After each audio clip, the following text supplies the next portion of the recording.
Hey there folks, Mark here on the Culinary Compass, back in the garden. So what I'd like to do today is show you a couple of the tools that I find myself using the most. They are what I consider to be the indispensable tools. All right, number one, this is a trowel basically, and the thing I love about it is I've got a standard kind of hoe edge, and on this side I've got a 3-tined trowel. Now, the other thing is I have a hammer here. Because this is a metal side, I often find myself holding onto stakes and bang, bang, bang. So you've got a whole variety of things here that are fantastic.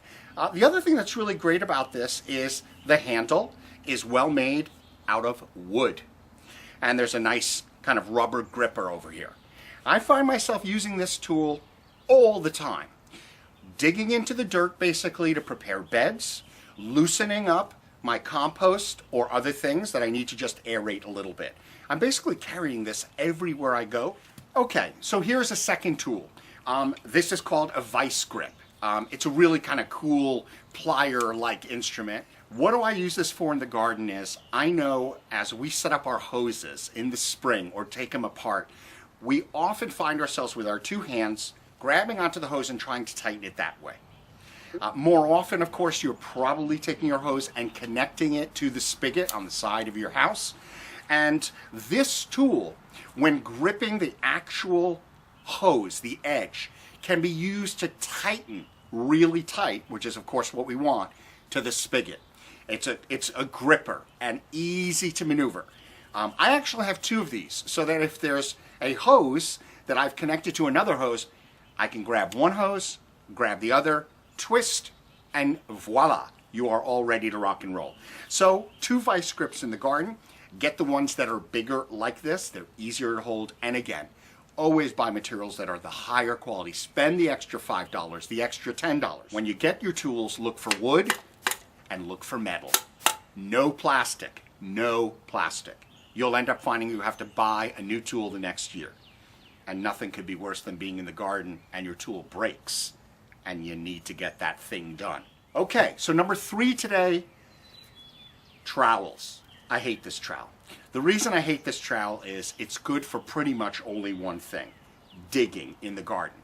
Now, take a look at this trowel. Just like any other trowel? No.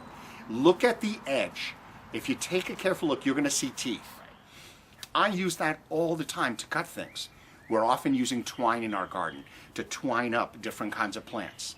We're often taking things and dividing them and need to kind of cut some of the root on the bottom. So having, again, a trowel that has that edge, hey, it's a multi-use tool, and I actually do find myself using it as often to cut things as I do to dig. And finally, the last tool I want to show you today is this little babe, okay? And there's some seeds in here. Now, this is an amazing little thing, and as you can see, the piece that goes on top, just take a quick look, you'll see that there are these little grooves in it, these little slots. But if you take a look, you'll notice there are these numbers on the top, and those numbers correspond basically to the size.